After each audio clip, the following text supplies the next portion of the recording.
Hi everybody, Joe Conroy, certified financial planner and author of the book Decades and Decisions. I'm going through in these little video clips and talking about sections of the book. Each chapter is a decade, so 30s, 40s, 50s. Today I'm going to talk about the 40s. If you thought you were busy in your 30s, you're even busier in your 40s, typically, because the kids are potentially playing sports, they're doing extracurricular activities, your careers are even more demanding, typically, and I'm talking in general terms here, right? Not for everybody. So it is arguably even more important because the numbers are now getting bigger. You probably have more, if you're fortunate, in your 40s than you did in your 30s. And every decade after, as no surprise to anybody, gets more and more important when it comes to financial planning. So what do you do in your 40s that maybe you haven't done yet? Write it down.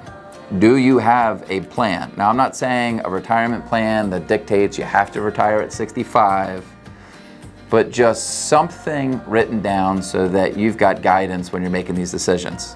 Where is everything? How much money do you have? You know, if you're like a lot of people that I talk to, at least, you're probably 20 years into a career or close to it, and you've been working, you've been saving, you open an account, you do this, maybe you bought a rental property, and maybe it worked out, maybe it didn't, but you got stuff all over the place, right? Maybe a couple of job switches, you got 401ks, you don't know what they're doing because you don't have time to think about it.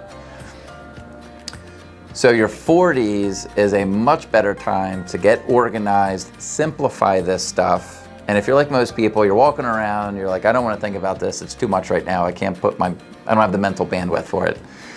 Write it down. Find somebody to help you write it down. Financial advisor, whoever you place trust in with financial decisions, and you can make sure that even if you don't know exactly what that destination looks like, you're at least walking in the right direction. And you can course adjust, right? You can change what you're going to do in the future. But get some type of plan. There's a quote, when you fail to plan, you plan to fail. So just put something down. Something's better than nothing. That's what you want to do in your 40s. I'll give you a little bit more guidance on how to do that. But if you have any questions, contact a financial advisor, like I said, and stay tuned for the next section of the 40s, which will be in our next video. Thank you for watching.